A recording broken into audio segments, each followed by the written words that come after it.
Hello, welcome to the program. My name is Tina Breeze-Wallers, and I'm here today with Jamie Swenson. She's a local author right here from Janesville, Wisconsin, and she works at the Hedberg Public Library. So welcome, Jamie. Thank you for having me, Tina. It's great to be here today with you. And just to start off, you're a Youth Services Associate here at Hedberg Public Library, and you've been so for about 20 years. This is my 21st year as a Youth Associate. I worked here when I was in high school as a clerk shelver, and I volunteered here when I was a teen. And this is the library I walked down the hill to when I was a little kid getting my first library books. So awesome. So you have plenty of experience here before you ever even worked here with coming down and back when Kathy Norris was the children's librarian, and I lived up the hill on Ruger, and a couple times a week we would either walk or ride our bikes down, and absolutely this was probably one of my favorite places to go and visit and carry a giant stack of books home every time. Well, I get that. I totally understand that. I love to read myself. So let's back up a little bit. So you were born in North Dakota, correct, on an Air Force base? My father was in the Air Force, and so they moved around. And when I was born, we were on Grand Forks Air Force Base in North Dakota, and we lived there. My father retired from service when I was about 4.5 or 5, and then their families are both from Janesville, so we moved back here. So I ended up being in Janesville for, kindergarten on, basically. Wonderful. And so, and you still live here in Janesville. This is your hometown? I was gone for a while after college, and then after my kids were born, I wanted them to grow up here and be near their grandparents, and my husband did too, so we moved back here. My husband's always been able to work in the basement, telecommute before the pandemic. So, and so, yeah, we've been able to be in Janesville in our hometown. So I was looking on your website in preparation for this interview, and I saw a couple of things that really piqued my interest. Well, first off, you have an aunt who was a writer, and how was she published? Tell me about that. So my Aunt Kay, my earliest memories of Aunt Kay, that would be my great aunt, she was always writing. She had her typewriter up in her bedroom, and she would just be writing away. And the family stories that I remember, her first publication finally came. She'd been writing for many, many, many, many years, and she got a little blurb in Writer's Digest, and it was very exciting for everyone. And I remember the Writer's Digest that she was published in was still sitting very prominently in there. And so she and I would have lots of discussions about what it meant to be a writer and the joy of the writing process. So much of that is lost at times because you get so focused on publication. And so for the many, many, many years that I was writing without being published, Aunt Kay was one of the first ones to talk to me about my manuscripts and to help me think about being a writer as a lifetime, not just a short part of my career. But it's really for her 80 plus years of being a writer, and she wrote a couple novels that were never published, but she got every bit of joy out of that I think anyone could by writing. So Aunt Kay was always supporting my writing, and she was one of the very first people I went to Hamlin University in St. Paul, and I got my master's in creative writing. And I remember typing out my thesis, and the thesis had to be creative writing as well as, like a researched thesis project. And my first book that sold, Boom, Boom, Boom, and If You Were a Dog, those were part of my creative thesis. And so I remember printing that up and taking that over to Aunt Kay and having her read it and letting her know that that was kind of in her honor. So I was glad to have that memory. She passed away before I actually got published, but she's always with me in spirit. Sure she is. I'm sure that she would be very proud of the number of books that you have had published thus far. So speaking of Boom, Boom, Boom, so that was back in 2013 when that first came out, and so that was your first... That's the first published book. If You Were a Dog, this is the book that I sold. Okay. So this book sold in 2010. And so I got that phone call that everyone was waiting for. It had been many, many, many, many years of writing and piles of rejections. And I finally got the phone call that Macmillan FSG wanted to publish If You Were a Dog. It was so exciting. And so I signed the contract and everything, found out Chris Rashka, who is an amazing illustrator, was signed on. He wanted to do the book, which was just blew my mind to have such an amazing illustrator connected. And then my editor got a hold of me and said, well, Jamie, this is great news. We're still going to publish your book. This is 2010. But Chris Rashka, very busy. And he can't really start this project for at least 2 years. So the book at that point was at least 2 years out, and then it takes another 2 years for publication because they give illustrators 2 years usually to really get that manuscript right. So although it sold in 2010, it did not come out until 2014. And in the meantime, the editor said, well, what else do you have? And well, thankfully, I had a lot because I'd been writing and being rejected for a very long time at that point. And she chose Boom, Boom, Boom. So that technically is the first one that was published, but the second one that was sold. So Very nice. I remember here at the library, you had kind of a book launch type of a party. I have been so incredibly blessed that every single time that I have been lucky enough to have a book purchased, sold, and come out, that I've been able to share it. My first reading has always been here with my library friends, and it means more than anyone can imagine to be sitting up there in the program room wherever I am and actually share a book that I've written and published with my friends that are here. And, you know, Big Rig is dedicated to my library friends here at HPL. I mean, A Little Person in Storytime inspired that one. So I felt like they should have credit for that one for sure. Very good, very good. The Boom Boom Boom was the first one that I personally purchased and read it to my children back in the day. And so, yeah, it's fun to read, as are all of your books are fun to read, just because I can really get into the, you know, when the thunderstorm happens and the boom, boom, boom. You can just really... Flash, crash, boom, boom, boom. Exactly. I am sure that I'm not anywhere near the storyteller that you are, but my No, kids I hope really that enjoyed anyone it. who reads it just has fun with it. You know, when I'm writing, I'm thinking about how am I going to read it with kids, but how are their readers and their grown-ups going to read? Yeah. And so I'm hoping that everyone is just having a good time and having fun with the words and the illustrations and just enjoying it together. Yeah. So on the table here, we have all of your books laid out, and we're going to look to the newest one here on the screen. It's called Chirp, Chipmunk Sings for a Friend. Can you tell me a little bit about the story behind that one? So, you know, so many times you have books just floating around in your head and you don't even realize it. And so this book actually, if I look back through my notes, the very first inspiration for this book probably was back in about 2005 or 6. I was traveling in Colorado and I had taken a photo of a tiny little chipmunk looking out from a rock, just kind of looking out into destiny, I guess. And I always loved that photo, and that image always stayed in my mind all those years, although I never knew that it would end up as a story. Many, many, many years later, so probably around 2018 or 19, there were many sad things happening to quite a few of my friends. They were all struggling with things, really tragic things that had happened in their lives. And I was feeling very, very sad, and I didn't know the best way to support my friends. And I wish that I did, but I was at a loss. I mean, these were very hard things for people to be going through. And I remember sitting down at my computer and I just felt so sad.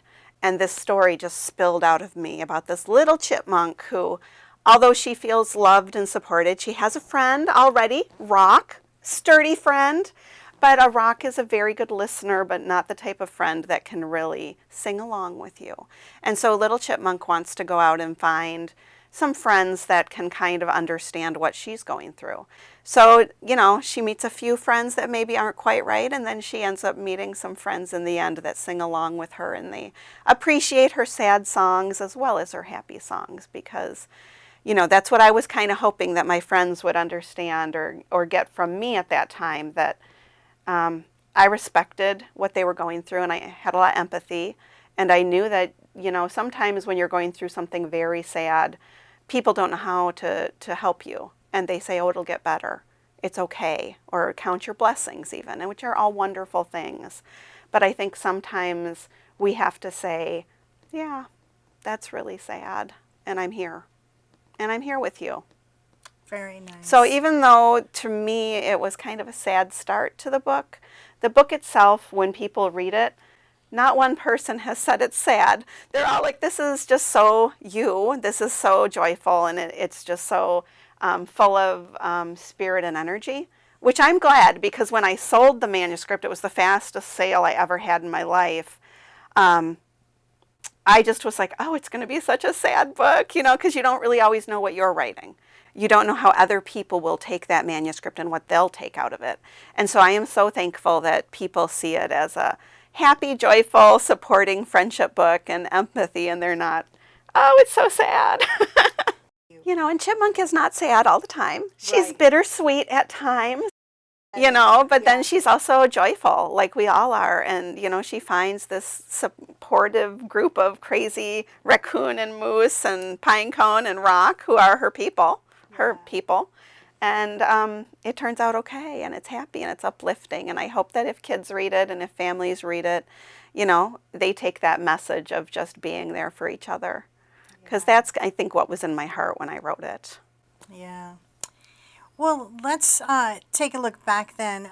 When did you actually, I know that your Aunt Kay had inspired you to do some writing, but when did you actually put pen to paper and say, you know what, I might write a book? Right?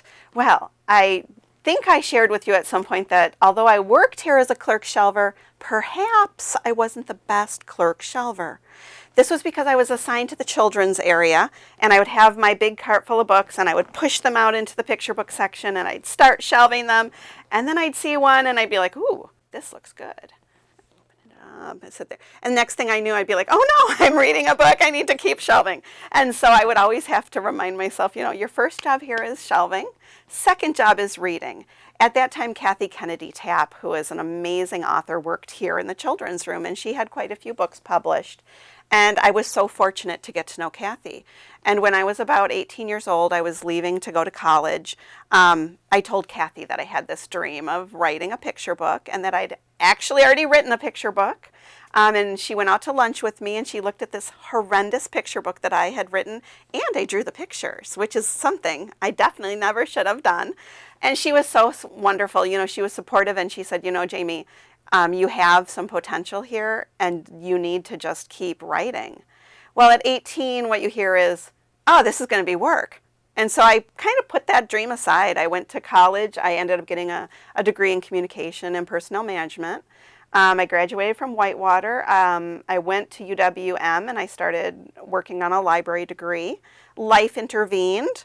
And it wasn't until I came back here when I was 30 years old that I started reading picture books again, started being in story time, started remembering how much I loved language and just that interaction of books and children and families and the wonderful theater of the picture book, that I fell right back into it. And I didn't start writing, but in my heart I was like, I wish I could do that. I wish that was my job. And one day Kathy Tapp walked into the library and she said, well, Jamie, how's the writing going?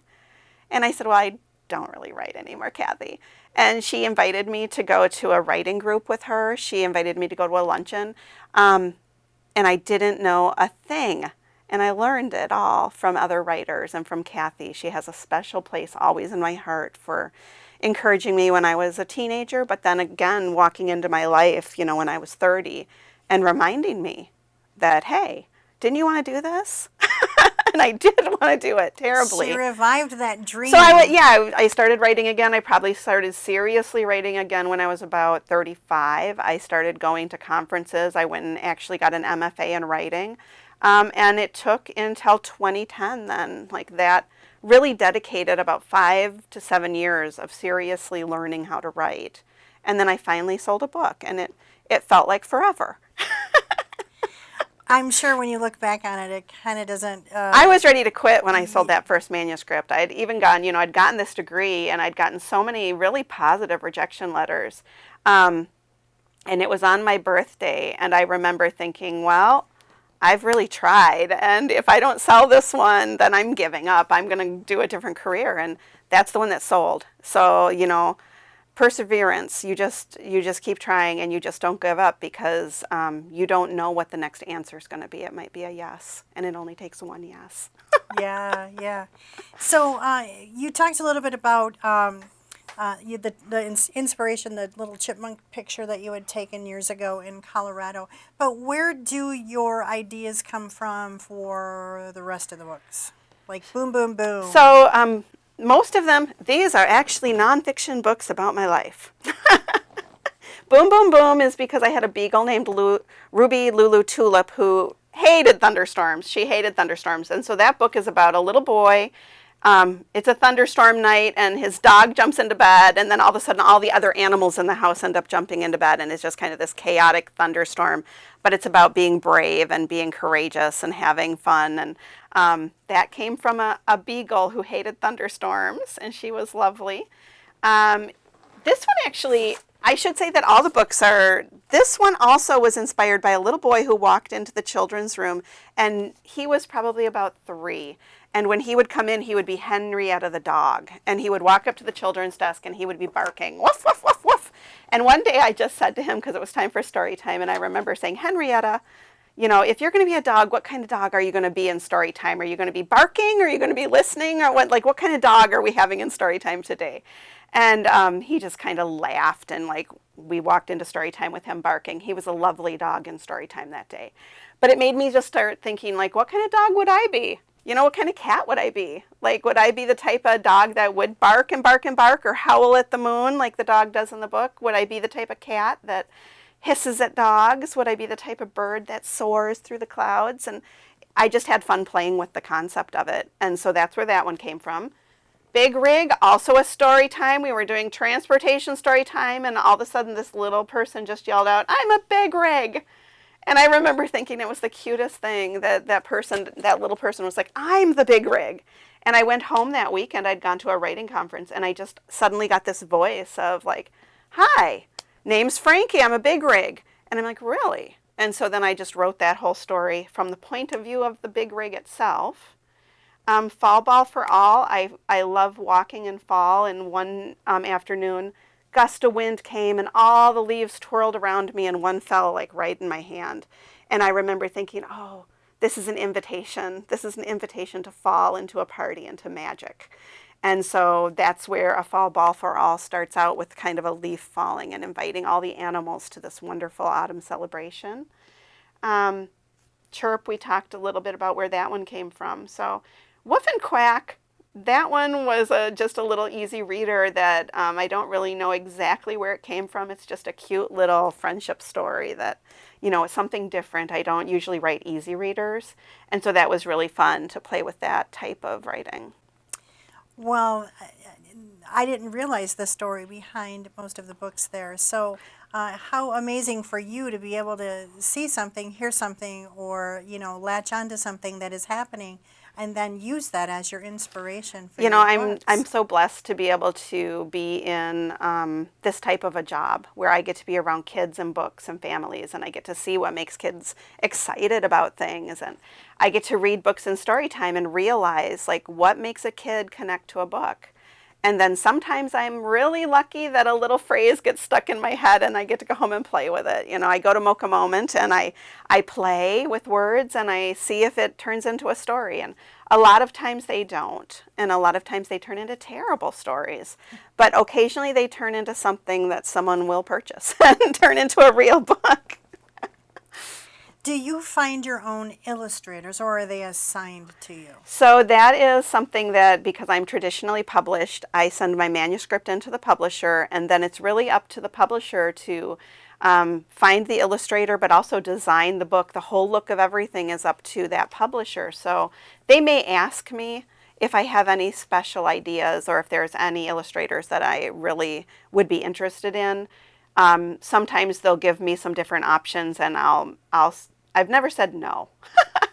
They usually know what they're doing. It's this wonderful team of creative people. They have a vision. They buy the manuscript, and I usually don't see anything from it again until they have some rough art for me to look at. So it's really amazing to see your book come to life like that. Yeah, I can imagine.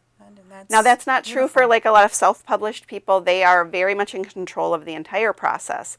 But because I'm traditionally published, that's not my role in the book. Like, I'm the author, and then everyone else knows what they're doing, and they do an amazing job. So, Have you ever had one come back that, somebody did the artwork for and you're like, that's really not what I was looking for? I've made that deal with myself to say that, like, when the art comes back, I need to be open-minded, because obviously I have a different vision with every single book about what the style is in my head, or maybe what I thought the characters might be. So it has taken me maybe a minute or two a few times to go, huh. And then, like with Big Rig, there were a couple spreads that I did not love the direction that the book was going. And so I do remember kind of going back and going, I was hoping that it would be a more interesting final. I think the final destination that the illustrator had picked for that was like an ice cream stand, which is fine. I love ice cream. But I remember kind of writing back and going, really? They're taking this big long trip just to get an ice cream cone? Isn't there something else they could be doing? It's not what I was thinking. I didn't put it in the text, so fair enough. They end up at a dinosaur amusement park in the end, and it's gorgeous and wonderful, and I want to go there. So I was glad I had said. But no, I mean, for the most part, with Fall Ball for All, there were a couple times. This illustrator lives in Italy, and so she wasn't really as familiar with kind of our native animals, or like the Midwestern type, American Midwest animals. So there were a few different animals, because this does specifically mention a few animals that I did have to say, hey, that's not the right type of owl. And then she amazingly went back and she just corrected it. So, Well, good, good. So, let's go back a little bit. When you said it was 2010 when you sold your first book, and that was if you were a dog, if I were a dog, yeah, if you were a dog, if you were a dog. 2010, yes. So take me to when you got the notification. Take me into your world at that particular point in time. I think that, okay, so I had graduated from the MFA program in 2009, and with this intention that, I'll be published, in a day or two. And it was, got to October of 2010. It was around my birthday, and I'd sent that manuscript off, and I really had forgotten about it. It used to be a long time ago that you would always get rejection letters back, and they would say, like, thank you so much, this is wonderful work, we're interested in more, or never speak to us again, whatever they would say. But at that time, the industry was changing to where if you don't hear from us, you can assume it's not for us. And so many times you would send out a manuscript and it would just be crickets. You would never hear from them again. And I remember it was like a 3-month window, I think, with Macmillan at that time. If you don't hear from us in 3 months, go on with your life. We probably don't want this. And so it was December, and I had basically at that point forgotten that I'd even sent that batch out. I was busy with life and doing everything. Got that phone call from the editor saying we are interested. Well, no, at first I got an email from the editor, and she said, excuse me, we really are interested in this. Could you send us a list of books that are comparable, that are similar to your book, so that when I take this to a purchasing meeting, I can say this book could compete with these other books. Well, thankfully, because of my job at the library, I'm familiar with what's out there, and I was able to pretty quickly send them a list of some other books that I considered comparable. She got back to me.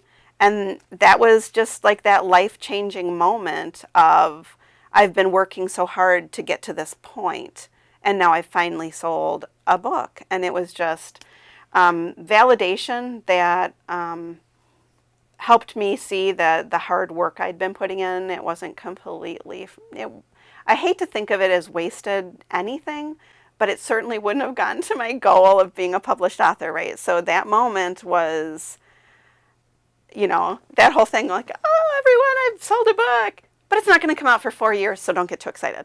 It's like, and I remember my mom especially being like, so when's that book coming out? I had to keep telling everyone, trust me, I really did sell a book. This is really how long it takes. I'm not lying. I'm not delusional. It really did.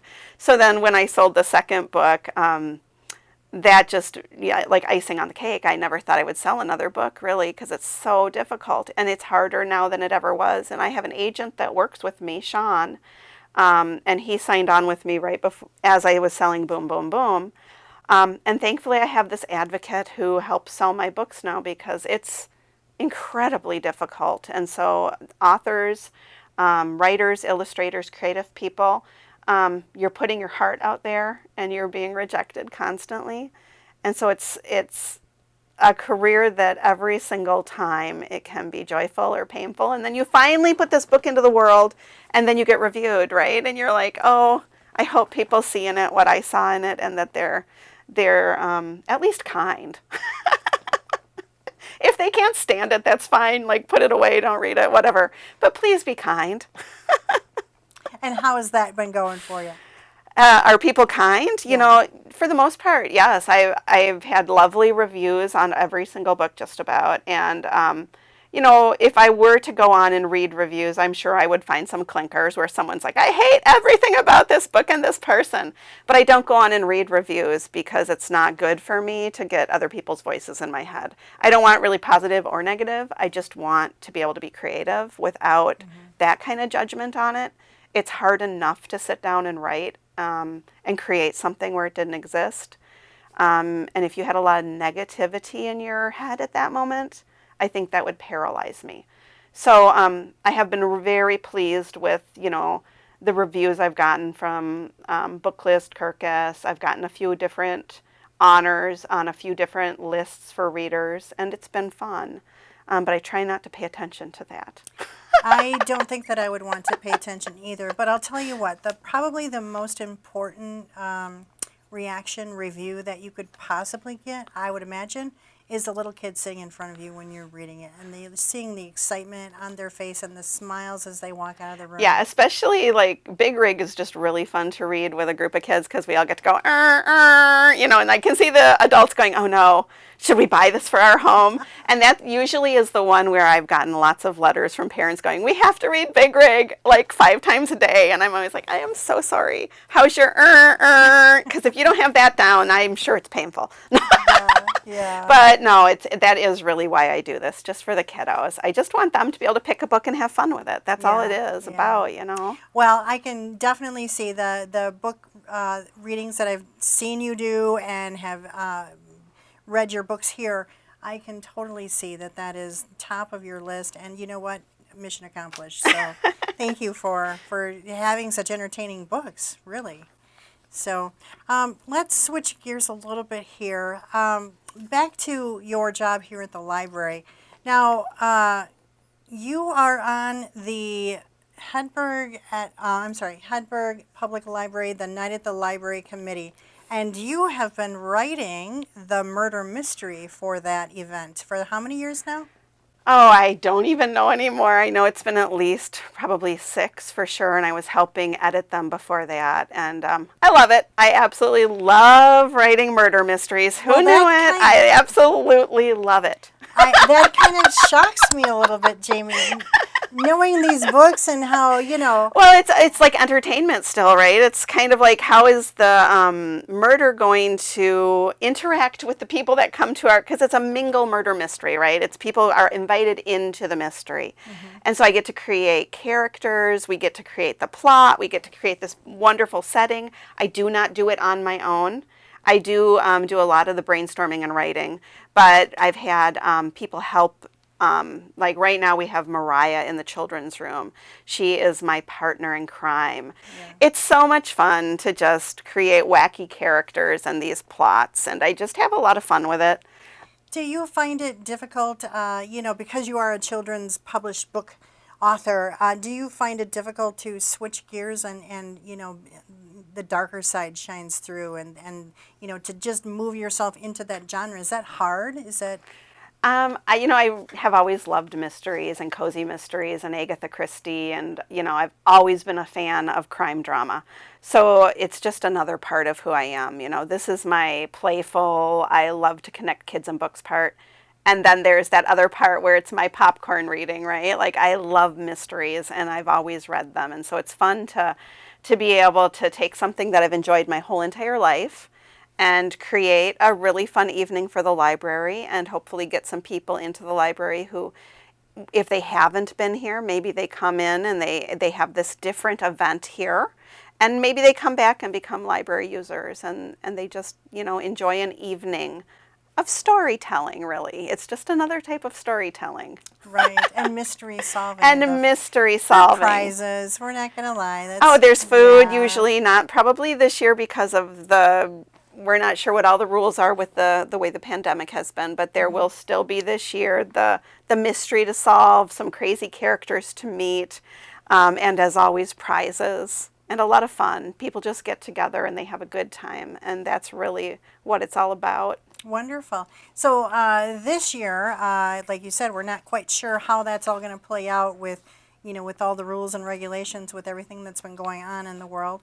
But it's going to be taking place in October again. That's kind of the go-to date. It'll be the 23rd of October here at the library. We know that. We believe it's going to be a tour group this year. So instead of coming in and mingling with the way we've always done it, where they can just go up and randomly speak, we're probably going to have a little bit more of a directed tour through the mystery, the crime scene, and they'll still get to interview or talk to some of our suspects. Okay, so still the same premise, just laid you will out a have the little same differently. premise. There'll still be a mystery to solve, and there will still be interesting and unusual suspects to speak to. All right. Well, can you give us a little hint of what to expect? The theme. This one is placed squarely in the 90s. This is kind of at a mall. And so where else were we in the 90s but at the mall? I guess. And right? so, there'll be nachos and various items going on in the plot that you would expect from the food court. And there'll be different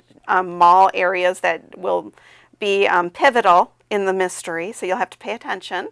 And then all the different wonderful 90s music, clothing, pop culture, all the technology from the 90s where we were all getting excited about this, internet superhighway. Wow, yeah. Well, it sounds very exciting. I can't wait We're to having see fun with it. how that turns out this fall. That'll be fun. So, one of the questions that I wanted to ask you, Jamie's home on a Saturday night. She's got nothing better to do. She grabs her favorite book. And now I'm guessing that because of what we just talked about, is that a mystery book for you? So I am a huge Louise Penny. If she has a new book out, then it's going to be my murder mystery book and popcorn. I'm also likely to watch some old Agatha Christie on Netflix or something, or anything like that. Especially if I can watch some BBC murder mysteries for 12 hours straight. Oh yeah. That's what I'm doing. You're all about that. Oh, yeah. Yeah. So back to the books. It's 2021. Do you prefer a good hardcover book in your hand, softcover, or do you want an e-reader? Or do you want something? So obviously as a storyteller, it's much easier to use a real book in my hand to share with kids. This last year, we learned about how important it was to be able to connect virtually with everyone, and the ebooks make that amazing. We can do that so easily. For my personal, at night I'm listening to audiobooks before I fall asleep. It's just a lot easier. So really I'm an equal opportunity reader, storyteller, whatever someone wants in book form, I hope we can help them find it. And, my books, some of them are ebooks, some of them are audiobooks, and obviously there's some hardcovers too. So whatever people want, that's what I say we should have. All right. So back to Chirp here. Chirp is launching soon. When is this? Give me the details about this. So actually, Chirp comes out officially in the bookstores tomorrow. That will be July 13th. And then we're having the celebration here July 21st. I'm so lucky that I have local, highly talented musician Tess Wynn is going to come down. So the book is about Chipmunk Singing, and so I thought it would be appropriate to have a sing-along. So I'll read the book. Tess is going to help me have a really fun sing-along with the kids. And then we'll have a craft, and we'll have treats. There'll be a book signing.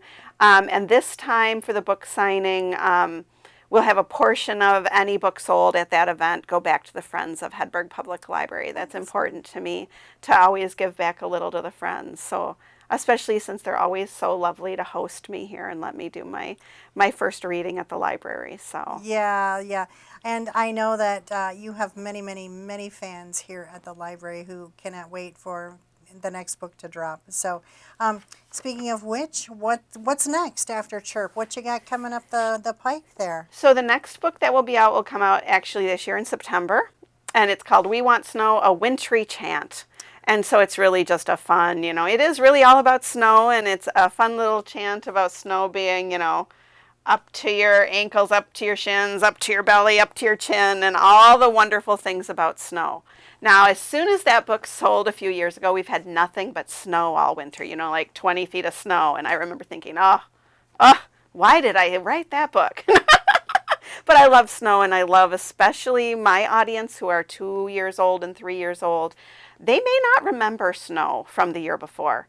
And so getting them excited, in November, December, about snow, it's just part of that magical early childhood experience, because nobody is probably more excited than a 2 or 3 year old that sees snow for the first time and gets to go outside and play and just have all that wonderful fun in the snow. So that's what that book is all about.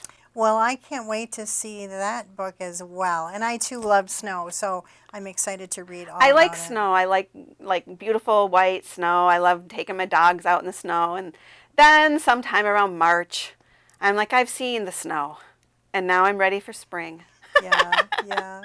Yeah, as we all are. You live in Wisconsin, you got like Right? 2 seasons, hot summer that nobody can stand, and I'm done with winter. Exactly. So, yeah. But yeah, that's what's next, and I'll just keep writing, and we'll see what happens. There is just no telling what will happen next. Maybe I'll end up writing a murder. Who knows? For adults, who knows?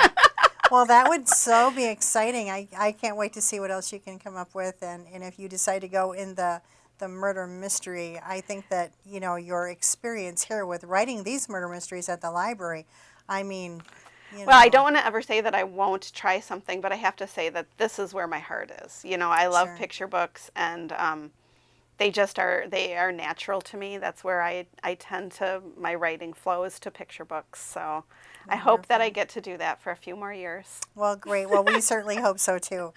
So you said that now Chirp is coming out really soon. So what if I wanted?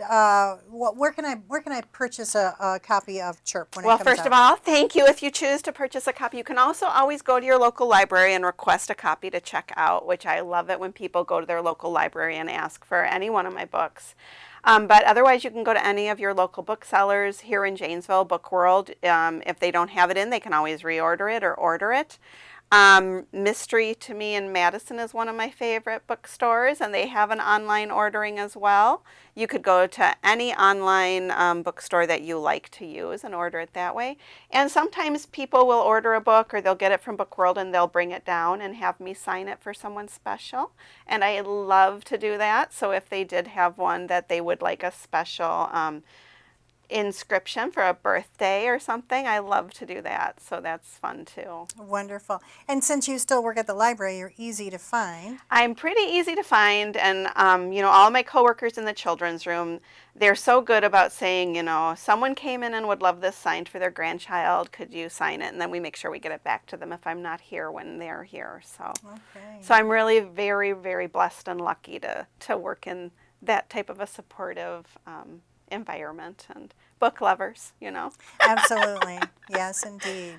So you also have a website, and people can get information about your books, any past books, and maybe something coming up, in the future too. Yep, I try to keep that, updated, and I'm sure it will need to be updated again with the next book. But you can go to, it's jamieswenson.com, and you can see a little bit more about, who I am, and some pictures from my growing up, and a little bit about each book, and Fabulous. if that's what they want. You can contact me through my author page on the web page. So, Well, we'll have all of that information at the end of this program here, so everybody will be able to get in touch with you, or a hold of you, or any of that kind of stuff. So, well, thank you so much, Jamie, for joining me here today. I appreciate you're just taking the time to talk with me about Chirp and about the newest book that's coming up as well. That one is due out in this fall, right? September. It's a little early for snow, but at least it'll be out before the snow, I hope. Yeah. So Tina, thank you so much. It's fun talking to you, and as always, it's fun. You didn't share that you also help with the murder mystery, and you're one of my favorite first readers. So Well, yes, I do help with the murder mystery here at the Hedberg Public Library. I am just feedback, basically. Jamie and Mariah do the heart and soul of that. And I'm just there to say, let's put this in there. Can we do a little bit of that? But the night of is so much fun to see everything kind of come to fruition, and just everybody having so much fun. I cannot wait for us to get back to our traditional, event, because it is so much fun. And when we get to step outside of ourselves and become another character. You get to do that in your writing, and I love to read, so I do get to do that when I'm reading at home. But here is where grown-ups need to play too, right? Like we need those nights and those opportunities to dress up if we want to or not, and to come and just have a good time together and play. Grown-ups need to play as much as kids do, maybe sometimes even more. I think so too, absolutely. So one more plug for the Hedberg Mingle Murder Mystery that's coming up on October 23rd this year, right here at the Hedberg Public Library. So more information will be coming out, I believe, the 1st of September on that. You'll be able to order your tickets, reserve a spot for the tour that we're going to be having this year. It may be different, but it will still be a lot of fun. So be sure and get your tickets for that. Other than that, thanks again, Jamie. I look forward to Chirp and the new book coming out in September. And as always, it's a pleasure to work with you and just to see the creation going on here. Well, thank you. Thank you for asking about it. Yeah. So thank you. So thanks again, and tune in maybe another time. We'll have Jamie back in our studio, hopefully again someday, and we can talk about Chirp, the next book, and maybe the couple after that even. So I would love that. Thank you. Alrighty. Thanks, Jamie. Bye-bye, everyone.